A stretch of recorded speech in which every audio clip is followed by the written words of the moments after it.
Pues muy buenas, estamos de nuevo aquí, como cada semana con el de tú a tú. Y hoy, para mí, tengo conmigo una persona de la cual le puedo preguntar muchas cosas, pero luego entrar a debatir con ella en alguna, no sé yo si tanto, porque él es muy ducho en historia. Ustedes le habrán oído en Onda Medina, porque tiene un programa que nos ilustra a todos sobre temas de historia. Pero yo también le quiero conocer como persona, porque es una persona muy relacionada con esta tierra y quiero que todos ustedes le conozcan, sobre todo porque además últimamente está muy implicado con la asociación, con la Jarra y el Grifo, y bueno, luego ha tenido sus pinillos ahora con algún tema político, pero fundamentalmente es una persona muy implicada con la vida social de Medina del Campo, y quiero que conozcan todos ustedes a Juan Ignacio Gutiérrez Castro. Juan Ignacio, muchas gracias por venir aquí. Muchas gracias a ti por haberme llamado y acordarte de mí, y bueno, pues vamos a ver qué desarrollamos esta tarde, pero fundamentalmente lo que has dicho eso, de Medina. De Medina del Campo. A mí es lo que más llevo dentro de mi corazón. Primero, ¿dónde naces, Juan Ignacio? Bueno, pues nazco en Cespedosa de Tormes y te voy a explicar el porqué. En la época de nuestros padres, vamos a decir nuestros padres, la madre, ya sabes tú, que normalmente daba luz donde estaba su madre, mi abuela. Entonces, mi madre estaba aquí en Medina, vivían mis padres en Medina, mi padre ya estaba destinado aquí, y va a dar a luz donde estaba su madre, a Cespedosa de Tormes, en Salamanca. ¿A arroparse al nido? A arroparse al nido. Y a los 3 días, una vez terminado el hecho, vuelve a Medina, y yo por 3 días tengo que decir que nací en Salamanca, Cespedosa de Tormes, aunque te confieso que la relación no está perdida, pero casi perdida con Cespedosa, y donde más relación tengo, por descontado, es en Medina. ¿Porque tu madre era de allí? La familia de mi madre era de Cespedosa de Tormes. Me gusta hacer, y estoy haciendo, el árbol genealógico, y hasta 3 generaciones por encima de mi madre, por la parte de mi abuelo, son de Cespedosa de Tormes. O sea que mi madre era de allí, aunque también te tengo que contar otra historia, que se fue su familia a Argentina, ella nació en Argentina en el periodo que estuvieron allí y luego se volvieron a Cespedosa. O sea que es un poco... O sea que tu madre es un poco de La Pampa. Sí, es de Rosario de Santa Fe, concretamente. Mira, de nacimiento. ¿Y por parte de tus padres dónde...? Y por parte de mi padre, todos... Ese árbol genealógico, en el árbol genealógico que te he comentado, voy mucho más atrás, voy por el año 1600, y todos inicialmente entre Braojos y Villaverde. Luego, después de Villaverde, se mezcla Dueñas, Carpio, que tú tienes cierta relación, Rueda y... Siempre por el contorno. Y la Nava del Rey, O sea, siempre por parte de mi padre, en lo que yo conozco, siempre de la zona. ¿Y dónde estudias? Bueno, estudio... Bueno, primero, antes de dónde estudias, ¿tus padres se dedicaban? Mira, mi padre era militar. O sea, ya viene de Castelgalgo. Sí. Y fíjate tú qué curioso, que eso sí que me gusta contarlo, porque en la zona donde vivimos, donde yo me he criado y donde he crecido, era en el barrio de la Puerta del Sol. Pero el barrio de la Puerta del Sol, ojo, que ahora comento yo muchas veces con los que viven por ese barrio, y claro, no se hacen a la idea de qué es o cómo era cuando yo nací en aquella época. La casa de mi padre era la última, por encima de ella, porque eso es una cuesta arriba, todo ello, no había nada. O sea, detrás de mi padre venían las tierras y las eras. Y yo cuando salía a jugar, el barrio, los chicos de allí, salíamos a jugar al fútbol, íbamos a la era primera que estaba vacía, porque había, bueno, pues había sus más y sus menos, a ver quién utilizaba esta era, que era mejor que la era de al lado, porque tenía el campo de fútbol más delimitado. Más llano. Oye, y cuando se vive en una familia, o se nace en una familia militar, ese rigor militar, porque encima con el paso estamos hablando de otra generación, donde también se han vivido momentos de todo tipo, estamos hablando pues ya de muchos años. Yo no sé si tu padre estuvo también en la guerra civil. Sí, estuvo en la guerra civil, pero sobre todo no quiero entrar en temas ni de guerras ni de nada, digo, en el ambiente familiar. Se nota que la familia se siente el ejército, en la disciplina de los chicos, no sé si hay algo especial. Sí, yo creo que, bueno, el ser militar, primero, por lo menos así lo pienso, creo que no vale todo el mundo. pero yo no estoy diciendo nada malo del que vale o no vale para ser militar. Ni Ojo, para Herrero, ni para ninguno. Cada persona lleva una línea en su vida y consecuencia de sus aptitudes y sus actitudes, las dos cosas, pues vale más para una cosa que otra. Eso es verdad. Pero, sin embargo, el ser militar lleva algo más de interno, algo más de moral, ética, etcétera. Y eso sumado, efectivamente, no vale toda la gente para ser militar. Entonces, la pregunta que me has hecho, ¿se notaba en casa? Bueno, creo que sí. Mi padre era una persona seria. Mi madre era la mujer de mi padre, y mis hermanas y yo, porque yo tengo dos hermanas, la familia éramos dos hermanas y yo en el medio, o sea que yo te puedo decir que era el niño de la familia, y eso sí que se ha notado mucho. Pero sí que se notaba que mi padre era militar, repito, muy serio, no daba órdenes en casa, no, pero una cosa parecida, y lo que le sentaba bien se alegraba. Ahora, lo que le sentaba mal lo notábamos todos los demás también. Alguien me dijo una vez que en casa de un militar no se castiga, se resta, y que en casa de un militar no se da la propina, se da la paga. No, yo no sé si en mi casa no se llegaba a eso, no se llegaba a eso, pero sí que se notaba algo el ambiente militar. Y claro, ¿dónde lo notaba yo? Que a lo mejor eso sí que te puedo decir que ha influido en el por qué yo soy militar. En Medina, en aquella época, bueno, mi padre ha estado destinado en Medina mucho tiempo, no solo en Medina, pero gran parte de su vida como militar ha estado destinado en el regimiento de Medina. Entonces, bueno, pues yo muchas veces iba a verle, y bueno, lo de ir a verle es respirar un poco el ambiente que había en el regimiento. Y bueno, aquello quizás, mi cuerpo ya aceptaba el conocerlo, o quizás el conocerlo hizo que mi cuerpo y mi manera de pensar se encaminara por esa línea. Y efectivamente, yo creo que desde mi joven, no se me olvida que yo le decía a mi padre que quería ser militar, y él me decía que no, que tú tienes que ser ingeniero. Y bueno, ¿y por qué tengo que ser ingeniero? Esas preguntas normalmente no tenían contestación en aquella época, tú sabes, a los padres, sí. Eso no tenía contestación. Decía, no, tú ingeniero de militar, no. Bueno, poco a poco la cosa fue cambiando, porque él mismo vio que yo ya es que no quería ser otra cosa, yo solo ya pensaba en ser militar. ¿Y dónde estudias? ¿Tus primeros estudios? Bueno, es una larga historia también, siempre en Medina, mis primeros estudios siempre en Medina. ¿En qué colegio? El primero, por eso te digo que es una larga historia, el primero fue en las jesuitinas, cuando estaban en San Martín, donde está ahora la biblioteca, sí. Eso era el colegio de las monjas, y su iglesia era San Martín, o sea que fíjate tú de qué épocas estoy hablando. Me acuerdo de la Madre María, que era la profesora de piano, bueno, de solfeo, porque te estoy hablando, allí estuve hasta los 10 años, 9, 10 años era. Y tengo gratos recuerdos, hice la comunión allí, yo creo que fue lo último que hice en el colegio, y la comunión la hicimos en San Martín. Y bueno, pues luego cambié a Pereda, que estaba en la Plaza Segovia. Sí. Estoy hablando de dos colegios que ya no existen. En las jesuitinas existe, pero en otra ubicación, y el de Pereda ya no existe.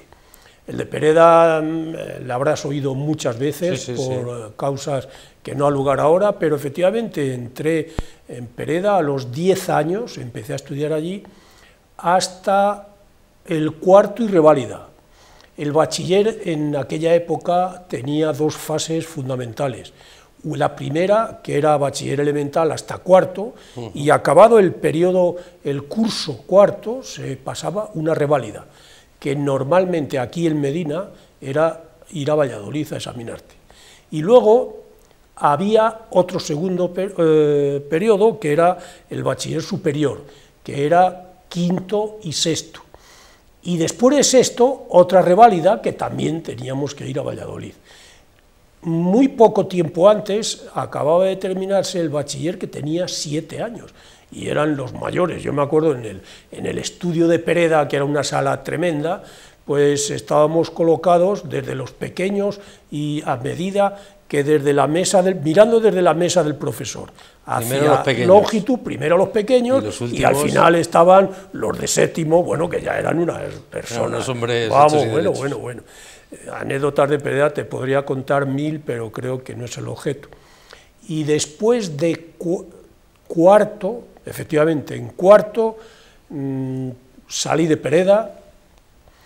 Y entonces en aquella época había un colegio aquí, un instituto también, que a mí me encantaba, que era el Laboral. Se llamaba el Laboral, ya no existe tampoco, y en el Laboral las ramas de salida no eran muchas, era todo dedicado al campo, la línea agropecuaria.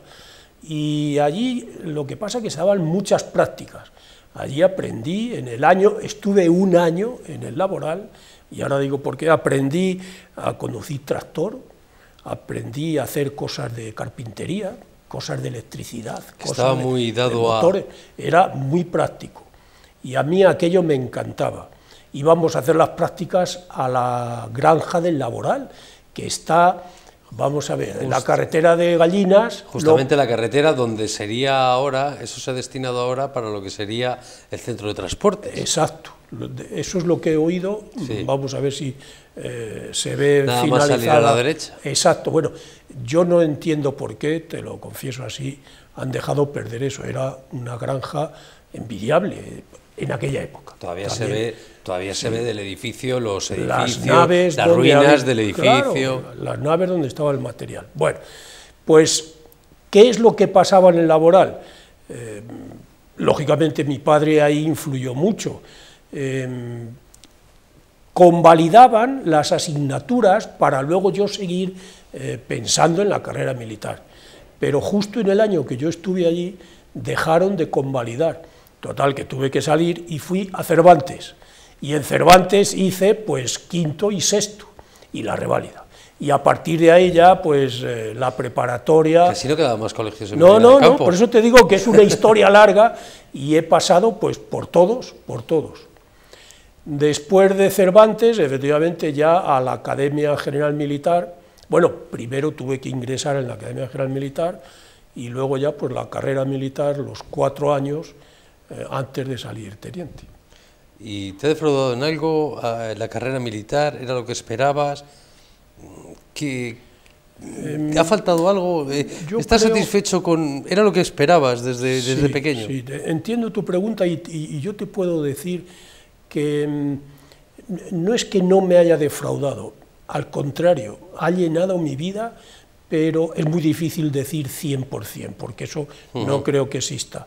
Pero yo estoy encantado de haber elegido la carrera militar, encantado de haber sido militar y encantado de haber vivido mi vida militar, así te lo digo. Y eso que ya lo he pasado y estoy viendo, y ahora no lo veo en el día a día, pero sí que te puedo decir que por periódicos, por conversaciones con antiguos compañeros y todo eso, se está distanciando de mí, de mi manera de concebir o de mi manera de vivir la carrera militar. Pero claro, desde fuera ya no es lo mismo. Pero fíjate, ya no Juan Ignacio, sin embargo socialmente ha mejorado muchísimo la imagen del ejército por sus labores humanitarias, sociales, por las labores en el extranjero. O sea, de cara a la imagen del ciudadano normal, ahora mismo la valoración del ejército es muy alta. Bueno, la valoración del ejército es muy alta y me alegro muchísimo, pero has dicho una cosa que yo creo que es general, esa manera de pensar. Dice, no, ha subido mucho en la sociedad por sus labores humanitarias. Bien, de acuerdo, si hay que hacer labores humanitarias, siempre se han hecho. Yo aquí en Medina te puedo contar 1000 veces labores humanitarias con las inundaciones. O no se habrían vendido bien en su día, o no bueno, habrían salido. Puede ser, pero fíjate tú que la labor humanitaria no es la misión del ejército, o no es la misión principal. No es la principal. Está dentro de sus misiones. Pero que a mí me duele un poco decir que ha subido su nivel por las misiones humanitarias. Su valoración, no digo su nivel. O su valoración de la sociedad. Y no sé qué decirte, pero me da pena a veces pensar en eso. Por otro lado, también te digo que esa valoración podría mirarse por la cantidad de las guerras que hiciera o acciones de armas que hiciera y el cómo haría esas acciones de armas, lo cual nunca sería bueno solo pensar en ello. Por eso te digo que me da pena oírlo, pero así es, y ahí está. Y efectivamente, desde que el ejército español se ha integrado en labores internacionales, creo recordar que la primera fue la de Bosnia, creo recordar, no quiero equivocarme, la de Bosnia, y luego han seguido y todavía no han parado, que es otra desgracia que no es objeto ahora que se podría analizar, pero continuamente desde Bosnia están el ejército español implicado en acciones en el extranjero tipo humanitarias, lo cual es bueno porque la experiencia siempre es buena, y sobre todo el compartir el trabajo, las misiones con otros ejércitos, que te puedo decir que yo he tenido bastante contacto con otros ejércitos, son, bueno, no quiero decir exactamente igual a nosotros, pero muy parecidos a nosotros. La manera de pensar, la manera de actuar, aunque tengan mejores medios, peores medios, eso es otro tema. Eso es otro tema, pero efectivamente cuando empiezas a tener contacto dices, pero si este hombre piensa exactamente igual que yo, si este hombre lo que me está contando es lo mismo que yo siento y tal. Eso es yo te digo la verdad, por lo menos en mí fue una alegría, especialmente con las unidades de helicópteros. Las unidades de helicópteros tienen mucho contacto y bueno, pues convives con una unidad de helicópteros extranjera y a los 2 días estás compenetrado perfectamente, a los 2 días o antes, compenetrado perfectamente con los pilotos, los mecánicos y todos de la otra. Eso que parece que va a ser muy complejo. Exactamente. ¿Sabes lo único complejo que hay? El idioma, eso también te lo tengo que... para el soldado español, el militar español en general, el idioma le cuesta mucho.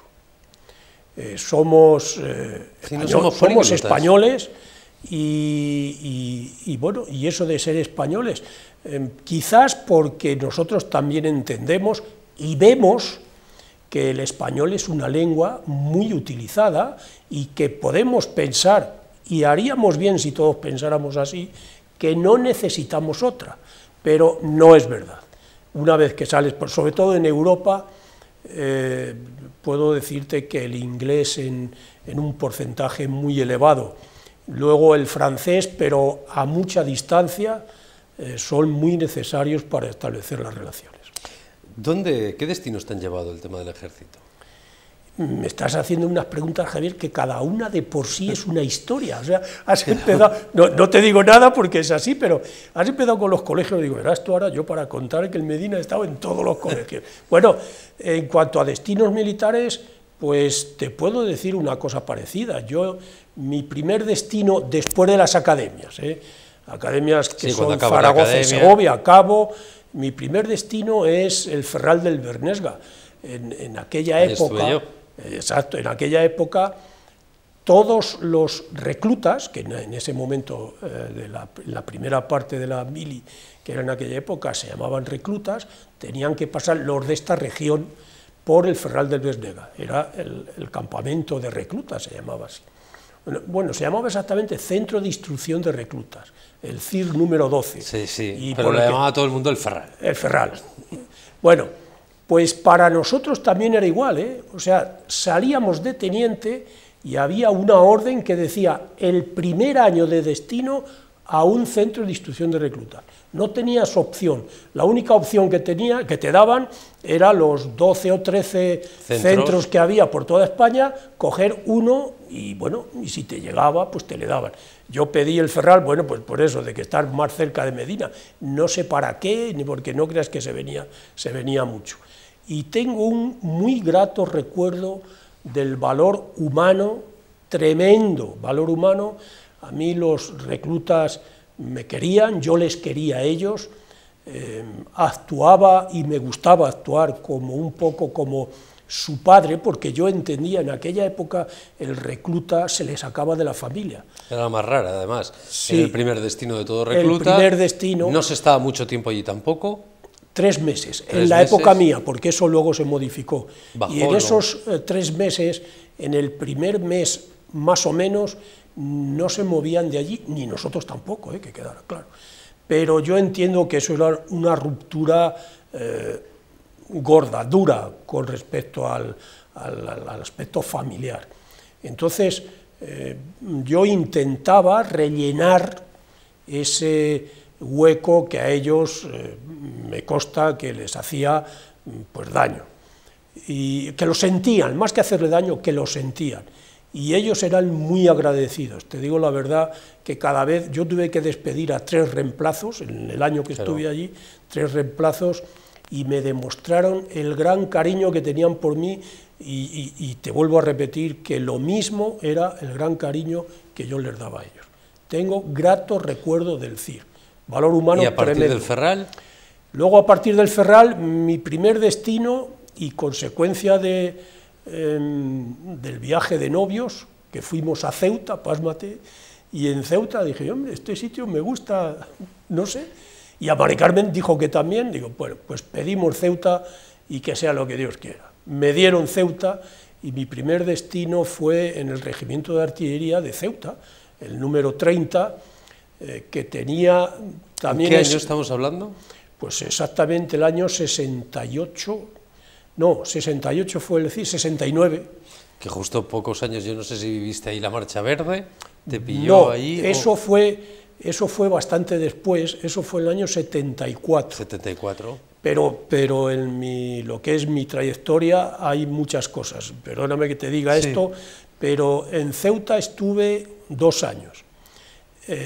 Curiosidades de Ceuta: el Regimiento de Artillería, las instalaciones que las tenía en el continente africano propiamente dicho, y otra en la pequeña isla que es Ceuta, y dentro de esa pequeña isla, vamos a llamarla isla porque es un canal, separa un canal nada más, y dentro de esa isla había un pequeño montículo que se llamaba El Hacho, y en El Hacho estaba la prisión militar, además del Regimiento de Artillería. Es decir, me pasé 2 años en una fortaleza militar portuguesa del siglo XV, muy bonita, pero bueno, tenía artillería de costa y artillería antiaérea, y además la prisión militar. Era muy curioso convivir con los que, bueno, convivir muy poco, porque ellos poco salían, convivir con la gente que allí estaba. Pues bien, después de esos 2 años me gustaba, me enteré que se podía hacer un curso de piloto de helicópteros, y en cuanto a mi carácter aventurero, creo que le he tenido toda mi vida, el carácter aventurero, me llevó a pedir el curso de pilotos. Me costó 3 veces. ¿Por qué? Porque el curso de helicópteros, primero tenías que pasar un reconocimiento médico a fondo. Gracias a Dios ahí no tuve problema, pero siempre pedían el doble de vacantes de las que había realmente. ¿Por qué? Porque solía fallar mucha gente en el reconocimiento médico. Y entonces yo fui las 2 primeras veces de suplente, y aunque aprobé, o sea, pasé, no era cuestión de aprobar el reconocimiento médico, los otros también no pasaron, con lo cual yo seguía de suplente. Y a la 3.ª vez, gracias a Dios, ya me tocó, y en el año 70-71 hice el curso de piloto de helicópteros en Cuatro Vientos. Ahí pasé pues 4 meses, eran asignaturas teóricas y las prácticas. Las prácticas lo pasé muy mal, Javier, así te lo digo. Yo al principio yo decía, yo soy incapaz de mantener, de volar esto así. No, y realmente lo pasé muy mal. Y bueno, gracias a Dios fue un día, y por una maniobra que cogí, era una bobada, de esos, como cuando conduces el coche y dices, bueno, ten en cuenta que el freno, el embrague es esto, tienes que pisarlo así, y no coges la triquiñuela hasta que un día te sale, y mira, bum, bum, bum, bum, va saliendo. Pues una cosa parecida me pasó a mí. Empecé a volar el aparato en estacionario, y ya a partir de ahí me he pasado 12 años en unidades de helicópteros. La primera fue en el Sáhara, que tú decías, sí, la Marcha Verde, y ahí no me tocó por meses, porque estaba yo allí, pero me tuve que ir a Estados Unidos a hacer un curso de piloto de pruebas, y estuve en Estados Unidos casi un año, y cuando volví ya había sido la Marcha Verde. Es más, volví al desierto tan solo a presentarme, porque ya estaba destinado en otro sitio, y bueno, pues del desierto muchas cosas puedo contar, me encantó, la experiencia es tremenda. El vuelo del helicóptero en el desierto, aunque parezca, dice, bueno, es muy sencillo, aquello es todo llano y no tienes ninguna montaña, ni ningún cable, ni nada, no es tan sencillo. Te puedo decir que la situación del viento del desierto combinado con la arena, había que rogar a Dios que no te pillara, porque eso nacía de repente y había veces que no te dabas cuenta y te podía pillar. Tenías que rogar a Dios que no te pillara porque esa situación es malísima. Una vez me pilló de lleno y tuvimos que ir al suelo donde estuvimos y allí a esperar a que pasara porque no se puede hacer Bueno, nada. Ignacio, y tanto tejemaneje de lugares, sí, ¿qué tal lo lleva la familia? Bueno, pobre familia, eso lo digo siempre. Fíjate tú, a pesar de eso, antes de contestarte exactamente, todas mis hijas, la mayor es de Valladolid, que nació en el Hospital Militar de Valladolid, y las otras dos de Medina. ¿Te acuerdas que te he dicho que mi madre se fue, sí, a dar a luz? Bueno, Mari Carmen seguía con esa línea y venía a dar a luz a Medina siempre.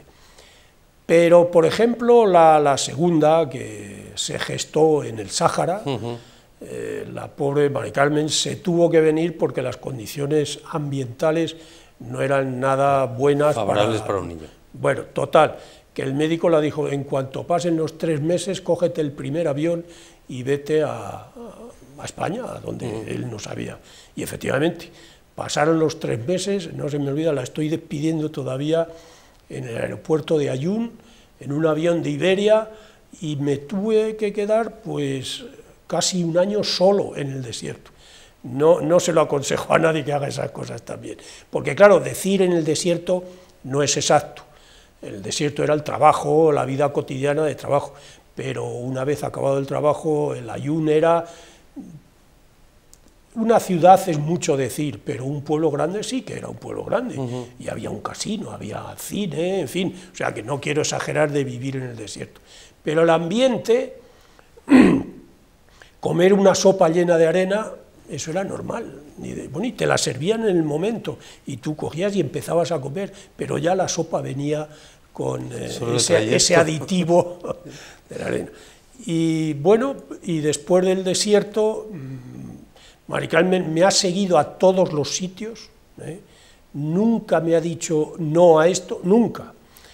Es más, del desierto, que ya cuando tuvimos la segunda, inmediatamente vine aquí y la dije que nos íbamos a Estados Unidos. Le decía, pero bueno, ¿qué es lo que ha pasado? Ella no entendía inicialmente esas cosas, pero se tuvo que ir a Estados Unidos porque nos fuimos juntos, menos una fase inicial que fui yo solo, a San Antonio, a Texas. En San Antonio los americanos tienen la escuela de idiomas, y entonces a todos los extranjeros que van a hacer un curso a Estados Unidos, les mandan una fase inicial a la escuela de idiomas.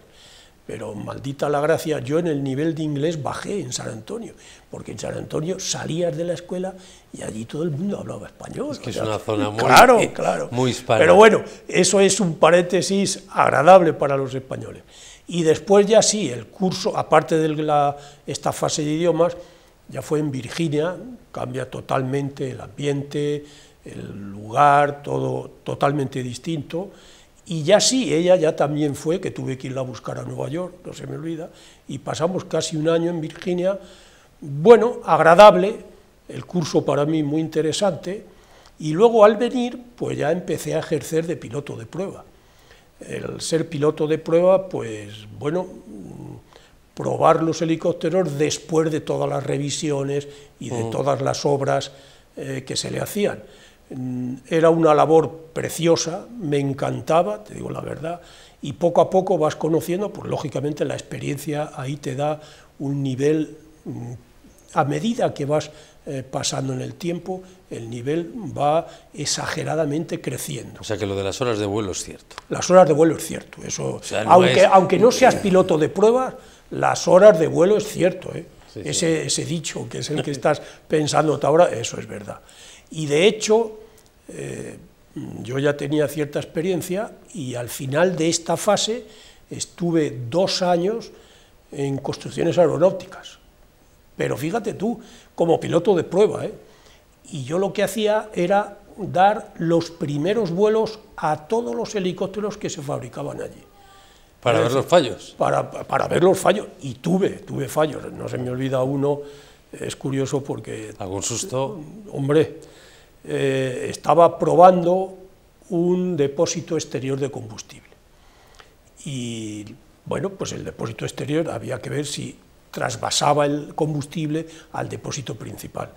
El caso es que salgo a volar, había una zona de pruebas allí en el área de Toledo, de Getafe, y pongo el interruptor y que aquello no trasvasa, según la aguja, que era lo que yo tenía para medir, aquello no trasvasaba combustible en absoluto al depósito principal. Y entonces llamo a la empresa, a la torre de Getafe, y le digo que la prueba es fallida y que me vuelvo a... Bueno, quito todos los interruptores y de repente al quitar todo, aquello empieza a vaciarse literalmente. Inmediatamente que vi lo que pasaba, me tuve que tirar al suelo, y al suelo llegué con, bueno, no sé si con 1 litro o 2 de gasolina, ¿sabes? ¿Qué es lo que había pasado? Fíjate qué bobada, 2 cables, el problema había sido mecánico, no de vuelo, ¿eh? 2 cables estaban cambiados, y lo que era on o sí, era off y al revés. O sea, lo que yo había hecho era tirar el combustible, fíjate tú. Lo pasé mal, gracias a Dios llegué bien al suelo y sin problema, pero... Oye, y hay una parte, sí, porque ahora llegas y te estableces, yo no sé qué tal esto de decir, se acabó, vamos a establecernos aquí, sí, echar raíces, sembrar lo que queráis, sí, que lo vamos a recoger. Esta fase... Bueno, nunca he fallado de Medina, también te lo digo. Yo he vivido en Las Salinas, lo que pasa que es distinto, pues mira, del 80, 19 años he vivido en Las Salinas, que tenía una casita allí. Pero claro, era casa de verano y de Navidad, con lo cual, ¿cuándo bajaba a Medina? Pues cuando había que hacer la compra, cuando había que venir a ver a alguien, etcétera, etcétera. Es decir, vivía en Medina, pero no la sentía, y yo he tenido el contacto, no lo he perdido nunca, pero no como si hubiera estado permanentemente aquí, eso es verdad. Pero sí que es verdad que siempre estaba en la parte trasera de mi cerebro, vamos a decirlo así, siempre estaba venirme a Medina.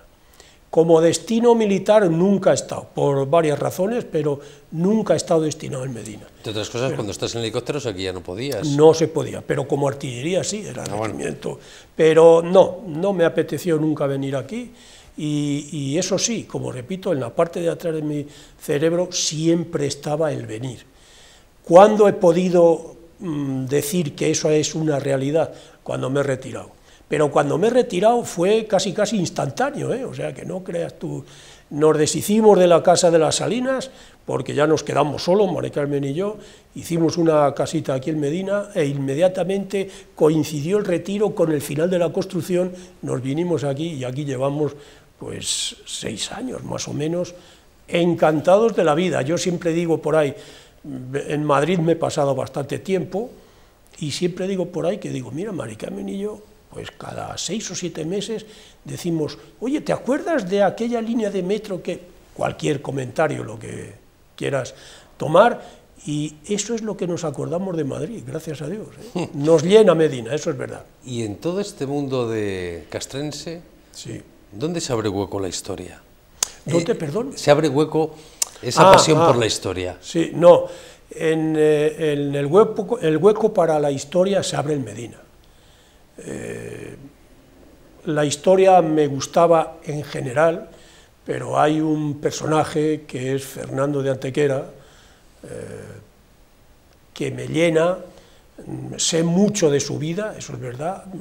Fíjate que si te puedo decir que saber más de su vida es difícil ahora, pero es que es medinense, es que es el mayor benefactor, lo dicen los historiadores, no yo, el mayor benefactor que ha tenido historia en toda su, Medina, perdón, en toda su historia, hace muchas cosas por Medina, se le atribuye la institución de las ferias, eso no se le atribuye, sino que hay documentos donde instituye la orden de la jarra y el grifo, y su vida me llena, porque desde su nacimiento, bueno, no quiero exagerar su nacimiento, pero a partir de los 10 años más o menos, ya empieza a destacar en la corte castellana, ya en la corte castellana se le juzgaba por su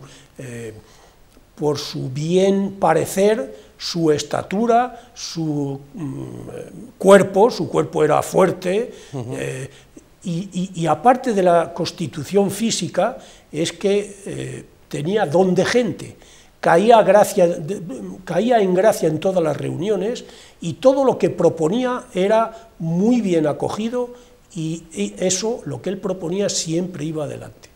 Todo eso hizo que su personalidad tuviera una importancia tremenda en Castilla y León de aquella época. ¿Y ese fue el hilo que te agarró al resto de la historia? No, pero te voy a contar, bueno, sí, pero te voy a contar exactamente cuando yo empiezo a ver el infante Fernando y este hombre que nació en Medina.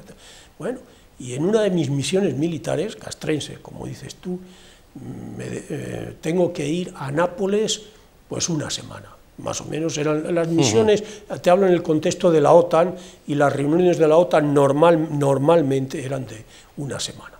Bueno, las reuniones de trabajo terminaban 5 o 6 de la tarde, más o menos.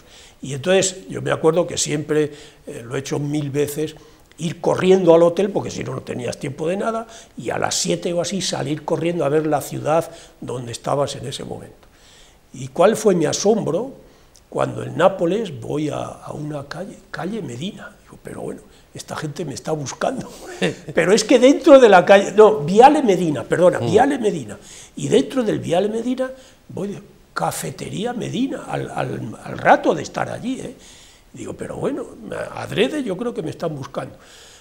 Empiezo a conocer un poco de Nápoles, que a mí siempre que voy me gusta saber dónde estoy y por qué, y veo que sobre todo el palacio nuevo que hay en Nápoles es de Alfonso V. Digo, pero si Alfonso V es hijo del infante Fernando. Bueno, y empiezo a coger el ovillo, pim, y efectivamente, Alfonso V fue el primer rey castellano, perdón, era aragonés, porque ya sabes que el infante, por el Caspe, fue rey de Aragón. Y Alfonso V de Aragón fue el primer rey español, a eso sí que lo decimos, de Nápoles. Y cuando llegó a Nápoles, tú fíjate qué historia tiene el hijo mayor, el primogénito del infante, que va a hacerse cargo, no, antes de hacerse cargo del reino de Nápoles, le conquista. Pero una vez que le conquista, entra en Nápoles, es muy bien recibido, se enamora de Nápoles, y no vuelve a Aragón, en este caso, como era rey de Aragón, no vuelve nada más que en una ocasión. Es decir, se hizo napolitano, italiano, nada más llegar allí, y allí murió, en Nápoles, en el Castillo de Lobo, que no se me olvida, que está en la línea con el agua.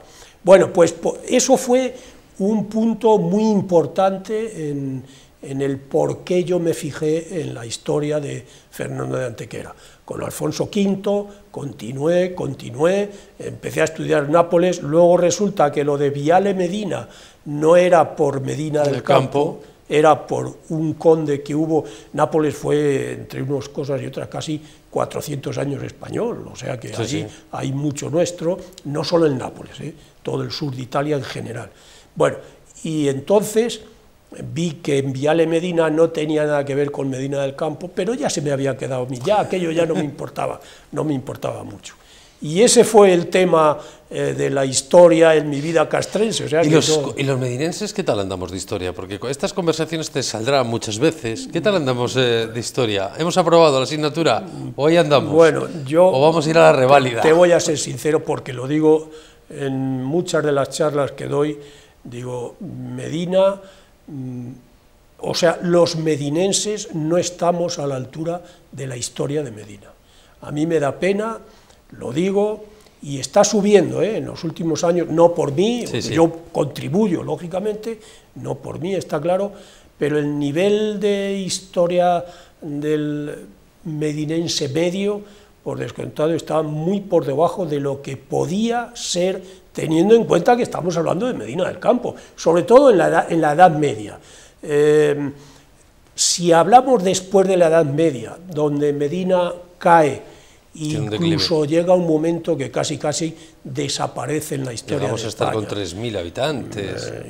Incluso 2.000 y 2.500 dicen autores, pero no solo eso, agotando los pocos recursos que podían quedar de nuestra historia. De hecho, tú te pones a leer un libro de la Edad Media y dices, voy a ir viendo en Medina estas cosas que dice el libro, y encuentras 3 cosas de 1000. A mí me da pena decirlo, pero... Siempre lo he dicho, una ciudad que llegó a tener 50.000 habitantes. Sí. Y no con edificios, sino con plantas y con casas, en algún lado tendría que estar, tendría que ser una ciudad extensísima. Mira, yo te voy a poner un ejemplo. Medina tenía una muralla, que es la que todavía permanece parcialmente, y 2 cercas tremendas, o sea, de más de kilómetro.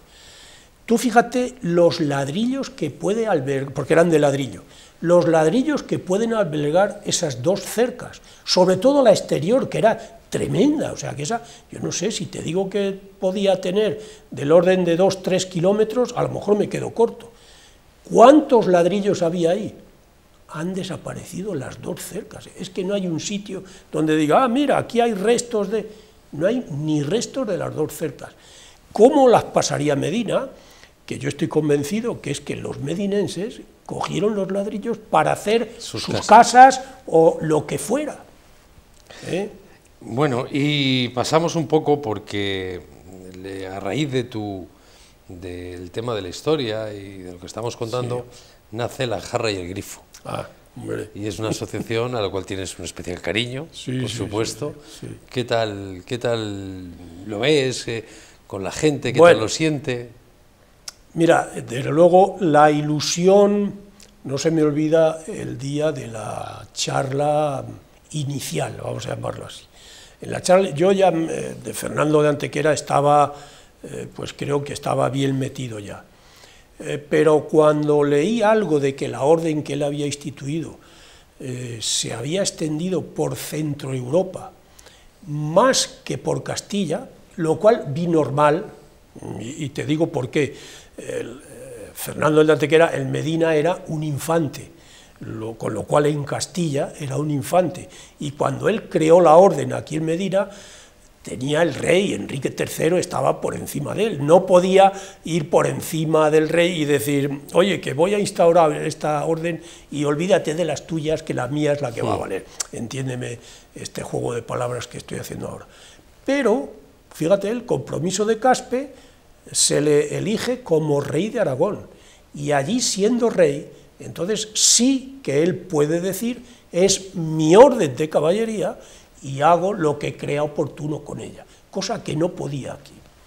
¿Qué es lo que pasa en Aragón?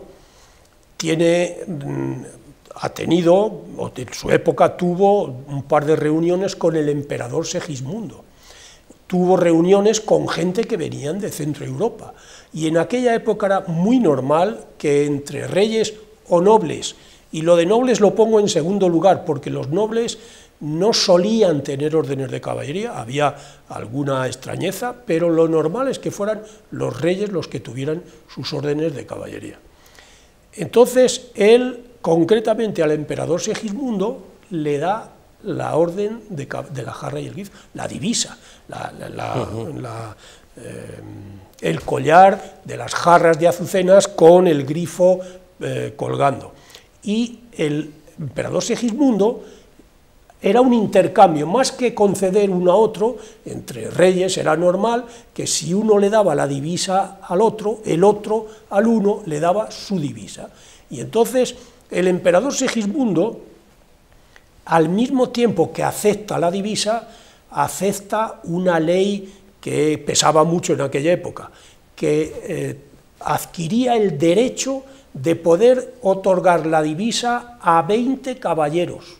De tal manera que Segismundo vuelve a Alemania, a los territorios del imperio, y vuelve y empieza a dar divisas. Hay un momento muy interesante de esto que estamos hablando, que le pone una carta al rey ya Fernando I, diciéndole que le aumente la capacidad de otorgar la divisa a más personas, porque lo de 20 ya se le ha pasado. Oye, esto, te digo la verdad, ya es difícil de entender estas cosas ahora, pero es precioso. Es decir, que en Centro Europa se distribuye mucho más que en España.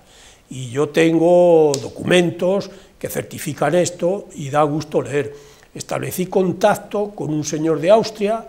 Dio la casualidad que era uno parecido a mí, le encantaba, te estoy hablando de un austriaco, le encantaba la Orden de la Jarra y el Grifo del rey Fernando I, y estaba escribiendo documentos, libros y todo esto. Conseguí el libro que estaba escribiendo y me dio una alegría el día que dije a mi hija, yo tengo una hija en Múnich, que habla alemán, lógicamente, porque si no, no... Bueno, y entonces le dije que en mi nombre le llamara y que le dijera que estaba invitado a todo lo que quisiera de los actos nuestros, en fin, unas cuantas cosillas. Me dijo mi hija que la secretaria después estuvieron hablando y que le habíamos dado la alegría más grande de su vida, porque no sabía que hubiera otras personas en el mundo que también les gustara la Orden de la Jarra y el Grifo. Qué pequeño es el mundo. Qué pequeño es el mundo, sí, señor. Oye, hablamos de otra etapa que ha sido quizás la última, sí, donde tú a lo mejor te conocen algo más, porque has salido un poco más en la prensa, con el tema político, porque decides presentarte a las elecciones del Partido Popular en Medina del Campo. Sí. ¿Cómo viene esa inquietud, primero, de presentarte? ¿Por qué surge? Bueno, yo en general tengo un dicho grabado que vale para todo, y le voy a aplicar a Medina. A Medina la amo porque no me gusta. Eso es una frase genérica, te repito, la aplico ahora a Medina, y cuando digo Medina, pues son las cosas de Medina. Y yo no es la primera vez que participo en cosas de Medina desde fuera. No he estado nunca involucrado en ningún sitio de algo que pudiera decir en el entorno de las autoridades municipales o gobernantes municipales. Nunca. Pero yo sí que he participado, he hecho propuestas culturales, he hecho propuestas de hacer instalaciones, y he hecho propuestas, por ejemplo la última, que además gracias a Dios esa sí que te puedo decir que se ha llevado a cabo. He hecho el plan de recuperación de las vías pecuarias de Medina, ese le ha hecho este señor. Le presenté en el ayuntamiento, se aprobó en el ayuntamiento sin tocarle y se mandó a Valladolid. Quiero decirte que es un orgullo para mí que no le tocaron el ayuntamiento, porque ellos considerarían que estaba bien, eso ya no. Y fue a Valladolid y hubo una primera fase que se empezó, de hecho, con la del Charco Lavaculos, esa vía pecuaria, que es un cordel, esa se ha empezado a recuperar y hay muchas cosas hechas. Luego han venido los malos tiempos y eso se ha parado. Pero bueno, eso es una de las actividades. Entonces yo seguía con eso de que no me gustan ciertas cosas. Yo no tengo que decir ni confesar ni que soy del Partido Popular. No he podido exteriorizarlo ni manifestarlo a lo largo de mi vida, pero mi manera de pensar y de actuar pues siempre ha ido... ¿Estabas cerca del Partido Popular? Estaba Popular? En esa línea. Ni cerca ni lejos. Te confieso que de militar es que ni se me ha venido, aunque pensaba igual y me parecía bien y tal, pero nunca se me ha venido, lo cual agradezco que mi cuerpo haya reaccionado así, más que mi mente, más que mi cuerpo. Pero claro, cuando dejé de ser militar y ya aquí en Medina, con eso de que amo a Medina, pues bueno, pues vi que posiblemente el Partido Popular de Medina necesitaba un cambio. Y ese cambio, yo lo digo igual que a cualquier organización. Una organización, a medida que pasa el tiempo, si se precia de organización, pues hace un cambio, y tú tienes organizaciones por ahí, tipo industriales, compañías, etcétera, etcétera, que cada 2 años cambian los órganos directivos. Sí, para que entre sangre nueva, nueva sangre. Bueno, y nuevas ideas. Yo no es que dijera, esto es una empresa y hay que cambiar los órganos directivos porque ya han pasado más de 2 años. No es lo mismo el Partido Popular, pero sí que hay algo de eso. Y entonces mi intención nació ahí y continuó ahí, con el espíritu de llevar a cabo un cambio, nueva gente, nueva sangre, nueva savia, como se suele decir, y ver lo que pasaba.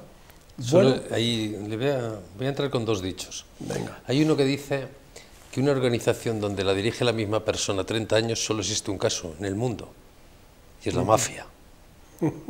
Solo existe un caso en el mundo, una organización donde una persona puede estar 30 años en el mismo sitio, y es la mafia. Sí. Pero luego hay una que sí que es más a la pregunta. Sí. Alguien dijo una vez, las cualidades de un general son el juicio y la prudencia. Yo no sé si esto con la política tiene mucho que ver. Bueno, el juicio y la prudencia yo creo que van más con las personas. O sea, una persona puede tener pero juicio el y prenda, las cualidades de un general. Sí, estoy de acuerdo además con ella. Y algo de eso, pues posiblemente influyó. Pero repito que para mí lo que más me llenaba para tomar esa decisión que tomé era Medina. Y dentro de Medina, el Partido Popular de Medina.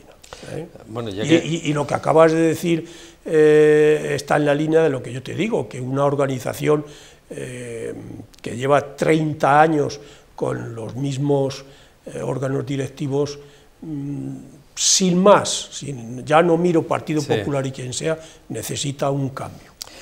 ¿Tenía la bendición de las altas esferas del partido a la hora de presentarse? Bueno, la bendición no lo sé, pero los parabienes sí. Consentimiento, claro, consentimiento sí, porque lo primero que hay que hacer, yo al primero que se lo dije fue al actual presidente del Partido Popular, eso está claro, pero en cuanto yo se lo dije a él, llamé a Valladolid y lo dije, oiga, voy a hacer esto, ¿qué les parece? Me dijeron, adelante, eso es así como diciendo, es su problema, ¿no? O sea que sí. Juan Ignacio, yo sé que me vas a decir, claro, pero es que yo eso no lo pensaba. Pero claro, también, ya por acabar con las frases, hay una frase que dice, un buen general no solo ve la manera de conseguir la victoria, sabe también cuándo esta es imposible. Claro, era complicado, una persona que lleva 30 años, que maneja todas las estructuras, es complicado que se pierda el apoyo de alguien con el que se llevan 30 años. Yo no lo sé, me imagino que cuando uno se presenta con la ilusión de ganar. Te digo sí rotundo, rotundo. Es más, no solo lo digo porque el juicio y la sensatez, me parece que son las 2 palabras que has dicho tú del general. Juicio y prudencia. O juicio y prudencia al general. No solo por eso, sino porque yo tanteé, o sea, yo no sale de mí. Y en la ronda de contactos con los afiliados, porque sé que le has tenido una ronda de contactos con los afiliados, ¿cuál era el sentir de los afiliados? Mira, me llevé una gran alegría porque empezó la ronda de contactos antes de tomar la decisión, llama la ronda de contactos, y yo sopesaba y yo preguntaba, ¿qué os parece? Ah, pues muy bien, encantados. Es decir, que el sí de ciertas personas, lógicamente, yo no pregunté a todos los medinenses, ni muchísimo menos, pero la manera de pensar con los que yo hablaba, todos era positivo, todos eran del cambio y de la nueva savia, todos.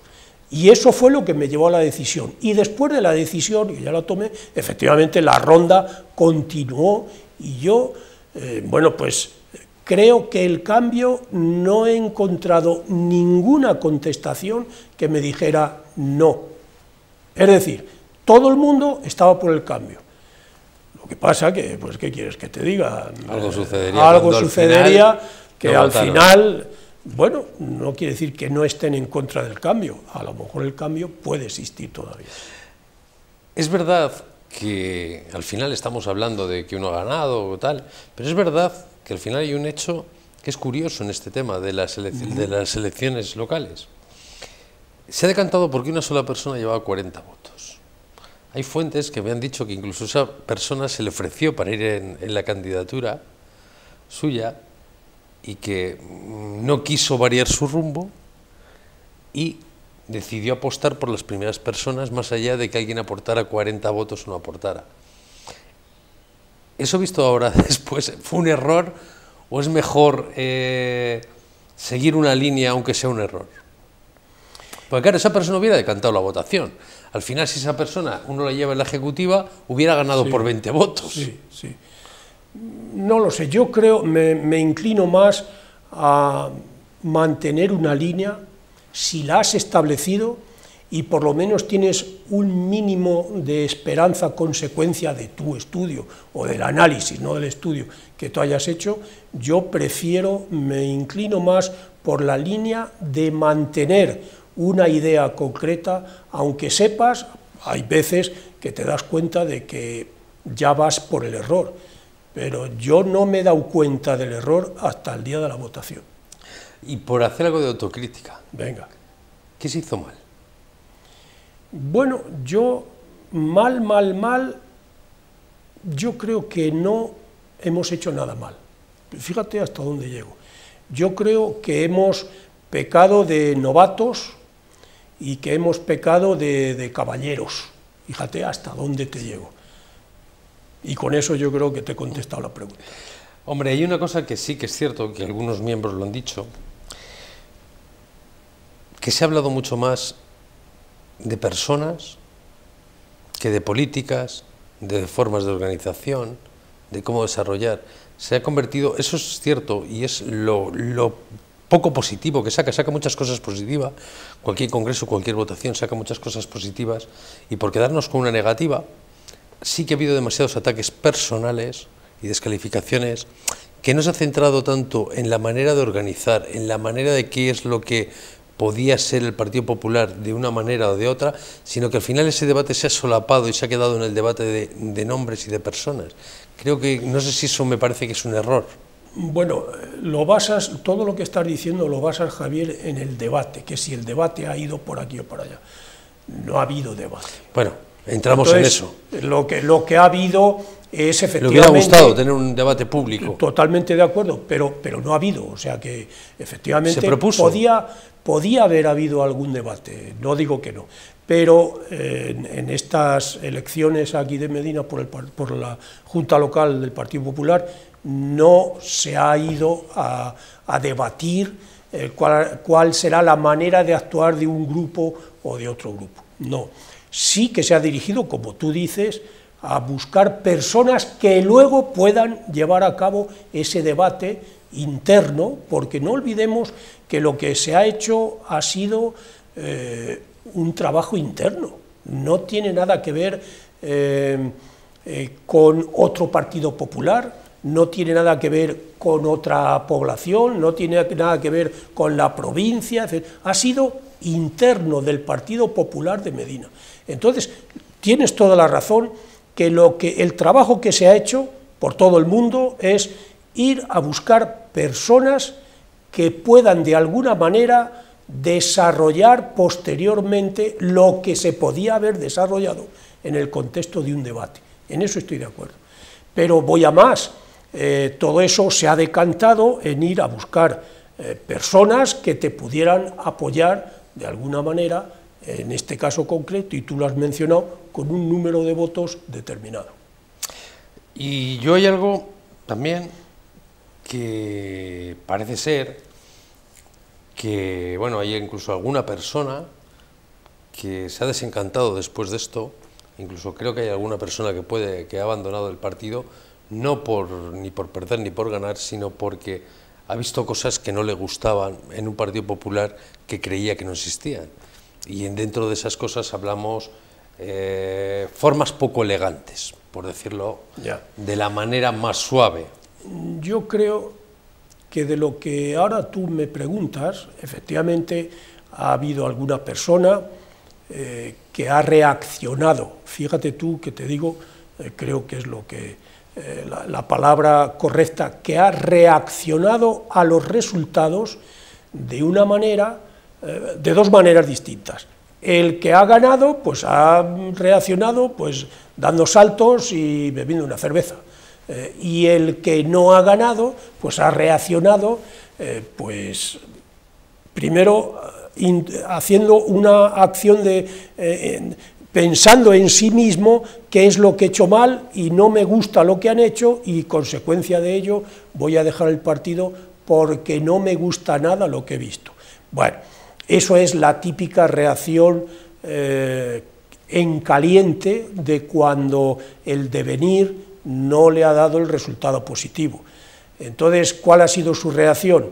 Incluso decirlo semipúblicamente, no lo ha dicho públicamente, esas personas, no hablo de nadie en concreto, pero esas personas normalmente lo dicen en un entorno de amistades o algo así, y dicen, no vuelvo a pensar en el Partido Popular, en este caso concreto. Creo que eso es una reacción inmediata de, bueno, pues, de un resultado negativo, pero que luego estoy convencido que ha empezado a pensarlo y ya se retracta de lo que dice. Y ya por acabar con este tema, ¿en qué hubiera cambiado el partido si hubiera ganado con la candidatura? Bueno, yo creo que lo fundamental es lo que hemos dicho ya en varias ocasiones, sobre todo lo de nuevas personas y nueva savia. Como antes te decía, en toda organización las nuevas personas traen nueva manera de pensar. Esa nueva manera de pensar se desarrolla con nuevas acciones y esas nuevas acciones influyen en el funcionamiento de la empresa. Eso es cualquier empresa. ¿Qué es lo que pasaría aquí? Hubiera pasado, perdón, aquí. Pues esas nuevas personas introducirían unos cambios en el funcionamiento del Partido Popular de Medina, que es en realidad lo que se quería. No se ha conseguido, pues habrá que esperar.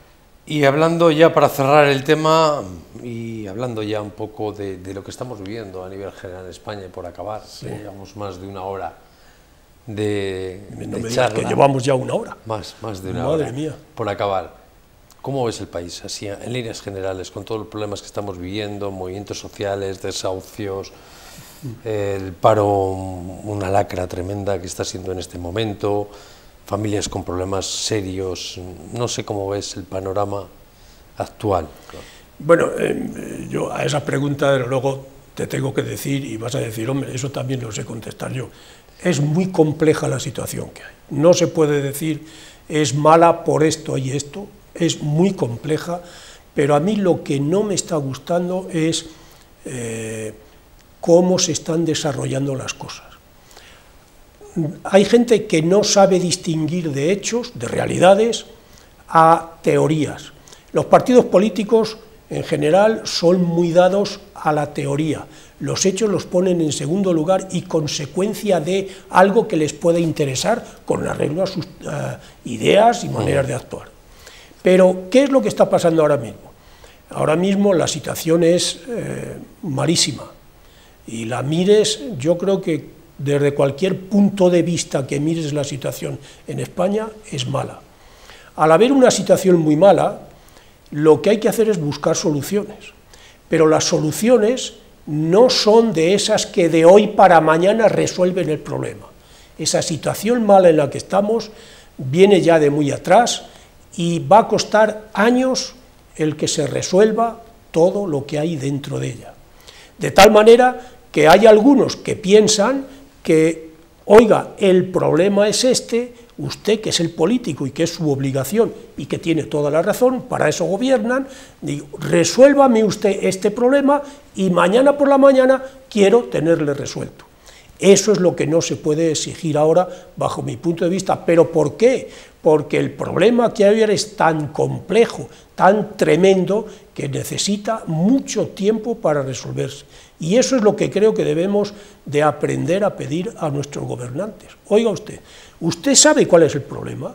¿Usted conoce perfectamente el problema?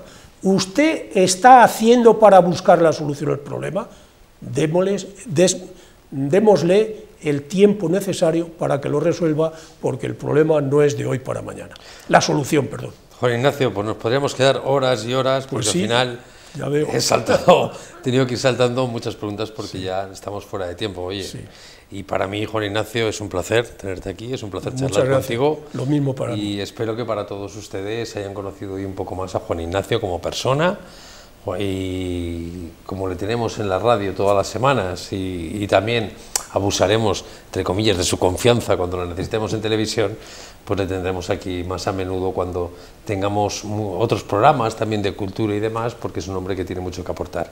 Muchas gracias, Juan Ignacio. Muchas gracias a ti por darme la oportunidad de contar algo de mi vida, que eso nunca viene mal.